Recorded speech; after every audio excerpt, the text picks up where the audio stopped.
We are doing things a little different today, guys. I hope you guys will like it because we are doing a car review on Motor Trend for you guys. Let me see what this is. This looks like another electric truck.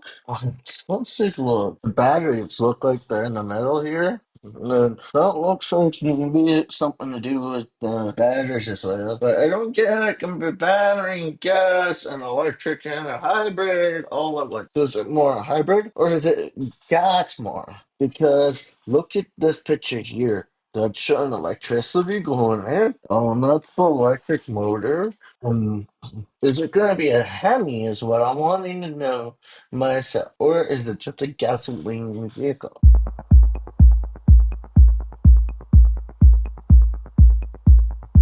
Oh my. I don't like a lot of digital gauges, do you? Because it's easier to know with the analog gauges because analog is a little nicer with the gauges because the gauges are always there and they always work.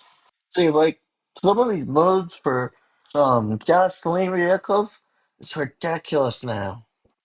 And it's getting more and more ridiculous as we're going into electric vehicles. Like, it's more insane because I don't know how much grief these vehicles are going to give, but they're probably going to give you a lot of grief in the winter, especially as being electric and gasoline. The gasoline won't be hard, it's the electricity that will be so hard. Because look at the little, I'm guessing that's the motor for the electric. Plus, look at all the seat room. Yeah, the seat room's nice, but in the middle of winter, do these batteries, because they're electric, do they ever freeze? And do they ever give out and explode? Because I know if it's too high, it's not also good for electricity. Electricity is not good in heat and in cold sometimes. But I do like the sunset or the sunrise, whatever this one is, for this video because but I do like it when companies like this do a display right here in the middle for the passenger to see, or I don't care, but it's nice when they give us a display right here, whether the driver can see it or not.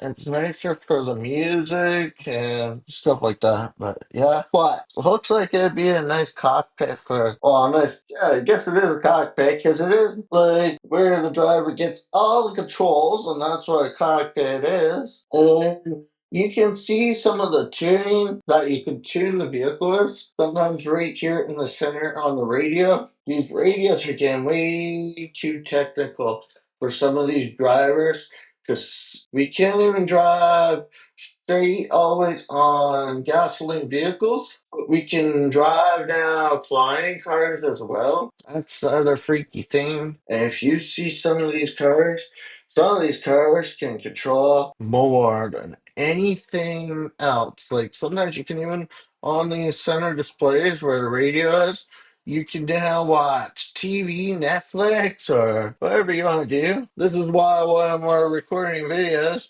it's nice to always have the option of recording your screen like I'm doing right here. But yeah, it is kind of interesting. And it is kind of different to see stuff like this because there's so much like some of these screens even fold out, I guess now. Yeah, this one here, I don't know if it folds out or what, but it looks like it could. And it looks like it converts into a rotation TV of some sort here.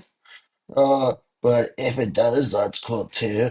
But is it really needed? Because where should what do you do with the TV when, like, are you allowed to use it while driving, or are you? I hope you're not allowed to use it while you're actually driving because some of these cars, the driver gets distracted enough. The drivers get distracted way too easily, and this being a 1500, it looks like most of the things that are like horrible are not my favorites, but if you can, it would be cool to actually take a better look at these cars in person. I would like to, maybe one day. But right now, because of what I'm doing, I don't know if they will let you light duty. What? And that looks like electric engine, or is that the actual motor?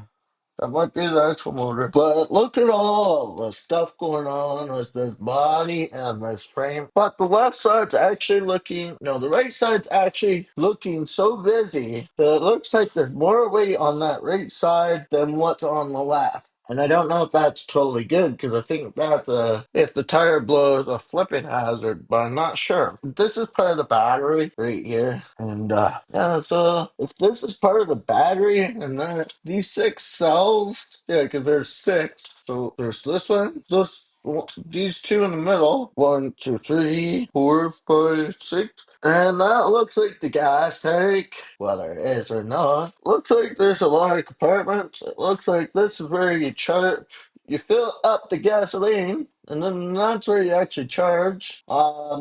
It would be kind of cool if you could actually fill up your truck in the front, like the old days. But I do like the little side compartments. Why don't they have any of this in the front ever in vehicles now? But yeah, Ram is actually a very good truck company, I think. Plus, the battery is ridiculous in these vehicles. Heaviest duty 1,500 Ram. Most half-ton trucks these days can haul way more than 1,000 pounds, but this one is rated for 2,625 pounds. That's 1.3 tons, and it's 265 pounds more than the next best V6 4x2 tradesman. Furthermore, the Ramcharger's 5-link independent rear suspension boasts a gross axle weight rating, GAWR, of 5,700 pounds. That's 1,300 pounds more than any live axle ICE-powered 1,500 can manage, thanks to ultra-high strength forged suspension links, reinforced hubs,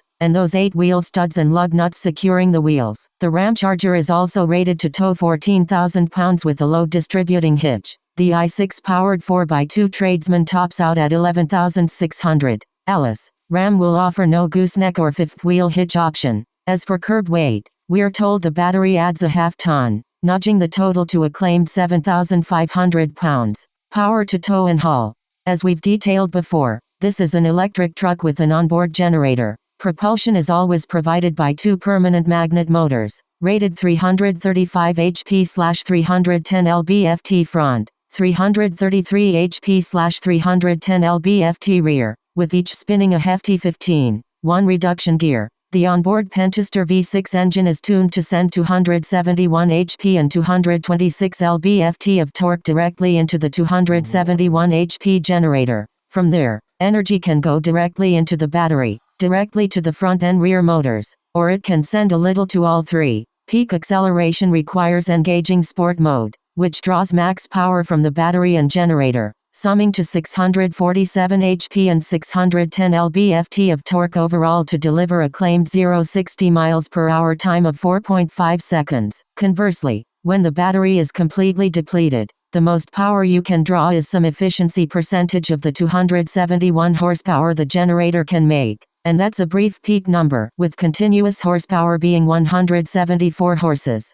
Nevertheless, Ram assures us that an empty battery Ramcharger has the suds to maintain a 114 miles per hour top speed unburdened, and when hooked to a 14,000-pound trailer it can still scale the Davis Dam, or else that tow rating wouldn't be legit. What's different about this Penchester? The short answer is, not much. There's no Atkinson cycle valve timing, because that's aimed at optimizing efficiency under very light load running, and the AirEv Ramcharger demands a much heavier load than do the light-duty HEV and FEV hatches and sedans that typically employ Atkinson. The exhaust gas recirculation, EGR circuit and starter are both eliminated. The generator starts it, and there are some packaging differences, as we found with our, mostly AirEv, Chevy Volt. If you always charge it up and never use the engine, its oil monitoring system will order then engine switch on periodically to heat up and remove condensation from the oil sump. It'll be up to you to put stabilizer in your 27 gallons of gas, however,